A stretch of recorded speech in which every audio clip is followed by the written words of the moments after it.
नमस्कार, जय हिंद साथियों। एक बार फिर से आप सबका बहुत बहुत स्वागत है। आज हमारा टॉपिक है ट्रेन, भारतीय रेलवे।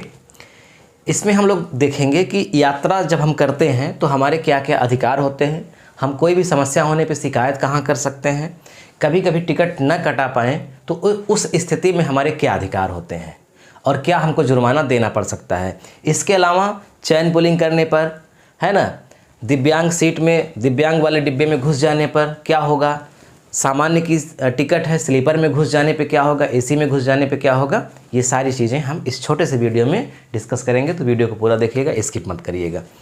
देखिए, आप जानते हैं कि भारत में पहली ट्रेन 1853 में चली थी ना, मुंबई से ठाणे के बीच में। भारतीय ट्रेनों का इतिहास पर कभी हम अलग से चर्चा करेंगे विस्तार से। आज हम यात्रा से संबंधित चीज़ें देखते हैं। जैसे आप जानते हैं कि जो भी ट्रेन है सामान्यतः पैसेंजर, मतलब जिस पे लोग यात्रा करते हैं। एक ट्रेन होती है जिससे सामान जाता है, एक पैसेंजर होती है जिससे लोग यात्रा करते हैं एक स्थान से दूसरे स्थान पे। इसमें सामान्यतः 5 प्रकार के डिब्बे होते हैं या बैठने के स्थान होते हैं। सामान्यतः मैं कह रहा हूँ, वैसे तो बहुत प्रकार होते हैं लेकिन सामान्यतः 5 प्रकार होते हैं। एक होता है सामान्य। सामान्य का मतलब होता है जिसमें कोई भी यात्रा कर सकता है, एकदम सबसे कम किराया होता है सामान्य का, जनरल कोच इसको बोलते हैं। एक होता है स्लीपर यानी कि शयन कक्ष, ये आरक्षित होता है, ये अनारक्षित होता है और ये आरक्षित होता है। ये चारों आरक्षित होते हैं। अब इसमें एसी है, एसी और एसी। अब यहाँ फर्स्ट कर दीजिए, यहाँ सेकंड कर दीजिए और यहाँ थर्ड कर दीजिए, यानी कि कुल मिला के 3 प्रकार के एसी के कोच होंगे।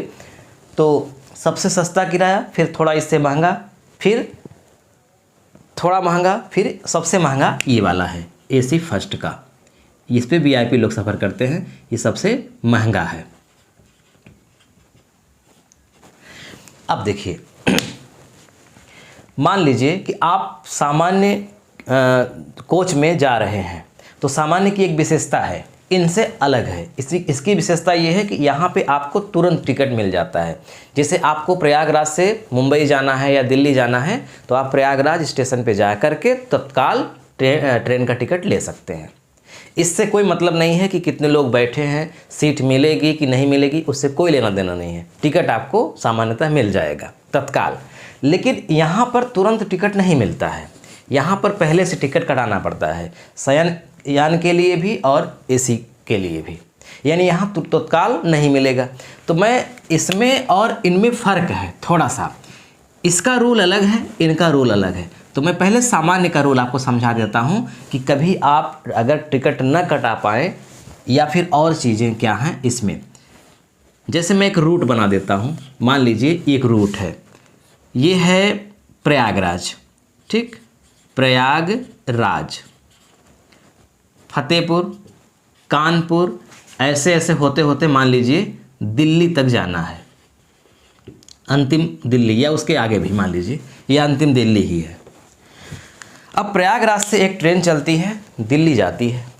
आपको तत्काल में प्रयागराज से दिल्ली जाना है, कोई आपकी पहले से यात्रा निर्धारित नहीं थी, अचानक आप तैयार हो गए।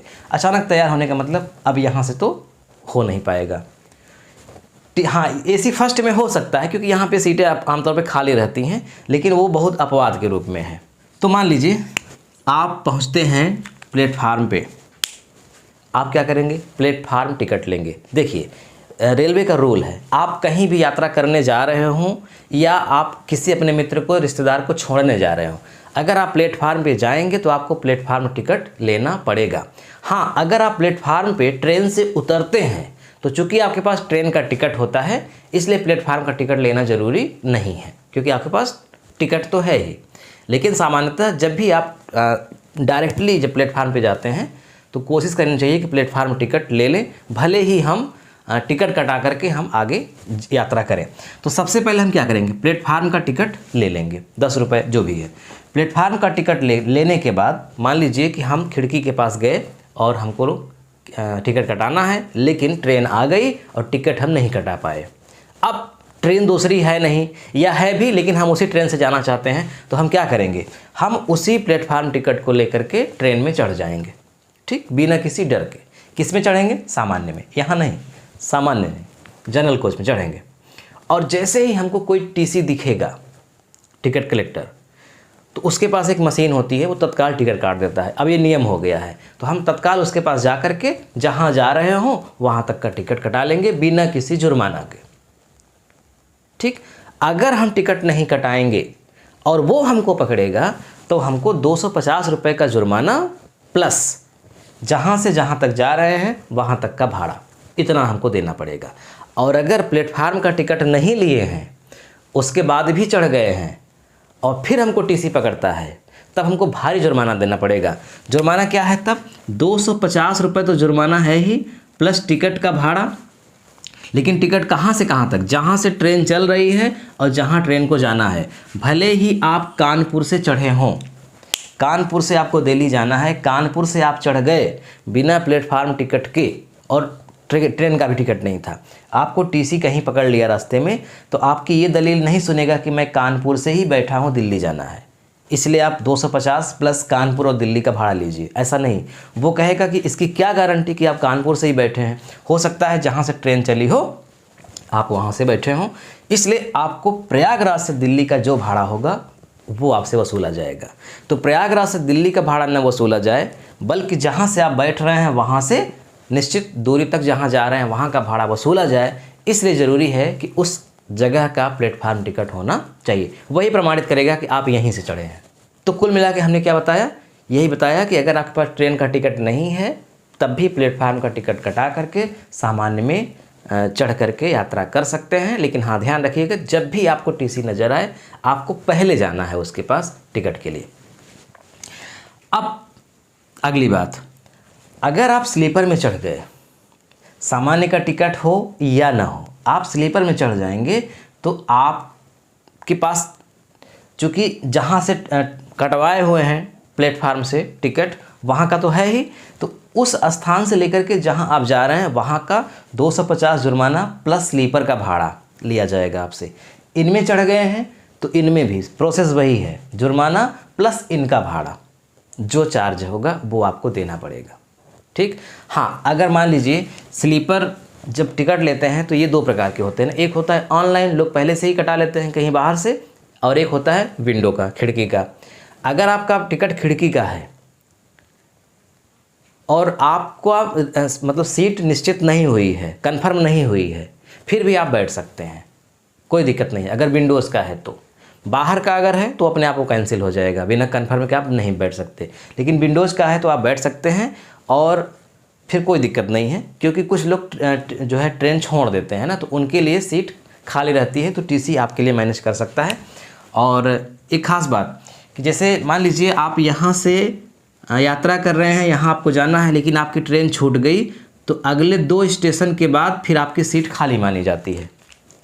जैसे यहाँ से आपको ट्रेन पकड़ना है, आपके पास टिकट है स्लीपर का, एसी का, किसी का भी, लेकिन आपकी ट्रेन छूट गई, तब अब आपके पास विकल्प है, आप अगले स्टेशन पे पकड़ सकते हैं ट्रेन को किसी और माध्यम से, या इस पे पकड़ सकते हैं। अगर यहाँ तक नहीं पकड़ पाए तो फिर उसके बाद इस स्थान से अगले प्लेटफार्म से ये माना जाएगा कि आपकी जो सीट थी वो अब खाली हो गई है, वो एकदम खाली है, उसको किसी को अलॉट किया जा सकता है यहाँ से। ठीक, और टिकट ट्रेन आने के 4 घंटे पहले ही टिकट कन्फर्म हो जाता है, फिर वो कैंसिल नहीं होता है। इसलिए टिकट कैंसिल कराना होता है तो 4 घंटे पहले ही कराना पड़ता है। इसके अलावा जो लोग तैयारी करते हैं, परीक्षा देने जाते हैं लोग, उनके लिए भी अलग नियम है, उनको भी मतलब काफ़ी इसमें रियायत मिलती है। किसी को 25% छूट, किसी को 50%, किसी को 75% छूट मिलती है। उस पर हम कभी अलग से वीडियो बनाएंगे तो आपको बताएंगे। अब हम देख लेते हैं कि आपको जुर्माना क्या क्या देना पड़ सकता है, इसके अलावा क्या करने पर, और आपके क्या क्या अधिकार हैं। देखिए, जब हम ट्रेन में बैठते हैं तो हमें क्या क्या सावधानियां बरतनी चाहिए, अन्यथा हमें भारी जुर्माना देना पड़ सकता है। कानून तो मानना ही चाहिए रेलवे का ना। यहाँ पे हमने लिखा है 12 वर्ष, इसका मतलब ये है, मैंने थोड़ा सा ही लिखा है ताकि मैं आपको और अच्छे समझा सकूँ। देखिए, 12 वर्ष का मतलब होता है कि बच्चा 12 वर्ष से अगर कम उम्र का है तो उसको अन्य अन्य कंडीशन में टिकट नहीं कटाना पड़ता। अगर 12 वर्ष से ज़्यादा उम्र हो गई है तो उसको टिकट कटाना ही पड़ेगा। तो 12 वर्ष से लेकर के फिर जितना भी उम्र हो सबको टिकट कटाना ज़रूरी होता है, बिना टिकट के यात्रा नहीं करना चाहिए। नशे में यात्रा नहीं करनी चाहिए, ख़ास तौर से शराब पी करके। शराब की स्थिति में शराब पिए हुए व्यक्ति को अगर पकड़ा जाएगा तो उसे भारी जुर्माना देना पड़ सकता है। इसके साथ साथ आप जब भी यात्रा करते हैं तो जो आप सामान लिए हैं, है ना, उस सामान्य में कोई ऐसा नहीं होना चाहिए जिससे सार्वजनिक क्षति हो। जैसे आप तेजाब लेके यात्रा नहीं कर सकते, है ना, गैस सिलेंडर लेके यात्रा नहीं कर सकते, स्टोव लेके यात्रा नहीं कर सकते। तो इस तरह से चीज़ें जो सार्वजनिक नुकसान करा सकती हैं वो आप लेकर यात्रा नहीं कर सकते। जो सामान होता है वो सामान्यतः 40 kg यानी कि 40 किलोग्राम से लेकर के 70 किलोग्राम तक का होता है। यानी कुछ जगह 40, जैसे सामान्य में है 40 किलो वज़न, अगर आप एसी में जाते हैं फर्स्ट में वहाँ 70 किलो वज़न, तो 40 से 70 के बीच में वज़न होना चाहिए। अगर 70 किलो से ज़्यादा वज़न है सामान का जो भी आप लिए हैं तो उसका आपको चार्ज देना पड़ेगा। चैन पुलिंग सामान्यतः नहीं कर सकते। अब ऐसा नहीं कि आप जा रहे हैं कोई बिना किसी कारण से आप चैन पुलिंग कर लें और ट्रेन रुक जाए तो भी आपको जुर्माना देना पड़ सकता है। इसमें जो ट्रेन का रूल है धारा 141 के तहत चैन पुलिंग में 12 माह की सज़ा और या फिर 1000 रुपये का जुर्माना, 1000 रुपये का जुर्माना या फिर दोनों हो सकता है। तो ये कौन मतलब ये सज़ा कौन देगा? वहाँ पे आरपीएफ रहती है ना, आरपीएफ वाले आपको पकड़ेंगे और ले जाएंगे ट्रेन रेलवे अधिकारियों के पास। तो वो आपके सामने क्या करेंगे, या तो 12 माह का सज़ा स्वीकार करो, छोड़ भी सकते हैं, वो तो देखा जाएगा ना कि मतलब किस मतलब जो आप कारण बताएंगे, अगर वो कारण ठीक लगा तो छोड़ा जा सकता है। अगर फंस गए नियम में, जो नियम नहीं था, अभी बताएंगे आपको कि चैन पुलिंग कब कर सकते हैं, तो अगर आप उस नियम में हैं तो ठीक है, अगर आप नियम के खिलाफ हैं तो आपको 12 महीने की सज़ा भी हो सकती है, कारावास, या फिर आपको 1000 रुपये आपसे लेकर के छोड़ दिया जाएगा, या फिर दोनों भी हो सकता है। अब देखो, जैसे दिव्यांगजन, दिव्यांग मतलब अभी नाम दिव्यांग हो गया, पहले तो विकलांग होता था ना, तो अब विकलांग को ही दिव्यांग कहते हैं। तो दिव्यांगों के लिए अलग कोच होता है, तो उस कोच में केवल दिव्यांग ही जा सकते हैं जो सर्टिफाइड होते हैं, उनका एक डॉक्टर प्रमाणित किए रहते हैं, उनके पास एक सर्टिफिकेट होता है कि वो कितना % दिव्यांग है। तो जो दिव्यांग होते हैं उनका भाड़ा नहीं लगता है या कुछ बहुत कम लगता है, उनके लिए सीट आरक्षित होती है, अलग कोच होता है। तो अगर उसमें कोई सामान्य व्यक्ति चढ़ जाता है तो भी पकड़े जाने पर उसको रेलवे के जो वो है नियम है उसमें धारा 155A के तहत 3 माह की सज़ा हो जाती है, होगी, या फिर 500 रुपये का जुर्माना होगा, या फिर दोनों हो सकता है। तो ये ध्यान में रखना है। इसके अलावा अगर कोई छत पर बैठकर यात्रा करता है ट्रेन के ऊपर, अब ट्रेन के ऊपर कोई बैठ के यात्रा नहीं कर सकता है, जो भी करता भी था वो नियम के खिलाफ था, मतलब नहीं कर सकते कुल मिला के। अगर करते हैं तो ये धारा 156 के तहत इसमें भी 3 महीने की सज़ा है, 500 रुपये का जुर्माना है, या फिर दोनों हो सकता है।